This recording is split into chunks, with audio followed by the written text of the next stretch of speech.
একটা কথা কি জানো, কাউকে জিতিয়ে দিলে অন্য কাউকে হারাতেই হয়।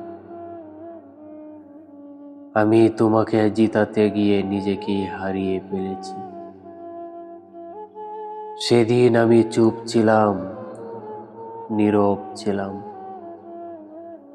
কোনো অভিযোগ তুলিনি, কোনো প্রশ্ন করিনি। তাই বলে কি সব দোষ আমার ছিল? না, আমি শুধু চেয়েছিলাম তোমার পথটা সহজ হোক, তোমার জয়টা নিখুঁত হোক।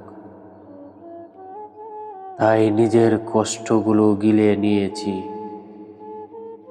নিজের স্বপ্নগুলো ভেঙে তোমার স্বপ্ন সাজিয়েছি। তুমি যেন না থেমে যাও, সেজন্য আমি নিজেই থেমে গেছি। তুমি যেন না কাঁদো, তাই আমি আড়ালে কেঁদেছি। তোমার হাসির পেছনে আমার অসংখ্য দীর্ঘশ্বাস লুকিয়েছিল। তুমি দেখোনি, তবুও আফসোস নেই, কারণ ভালোবাসা মানে তো কখনো কখনো নিজেকে বিসর্জন দেওয়া।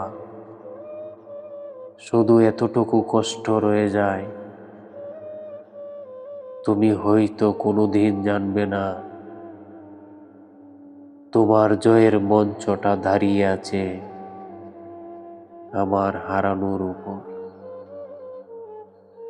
ভালো থেকো, কারণ তোমার ভালো থাকাই ছিল আমার শেষ চাওয়া, আমার শেষ উপহার, আমার শেষ উপহার।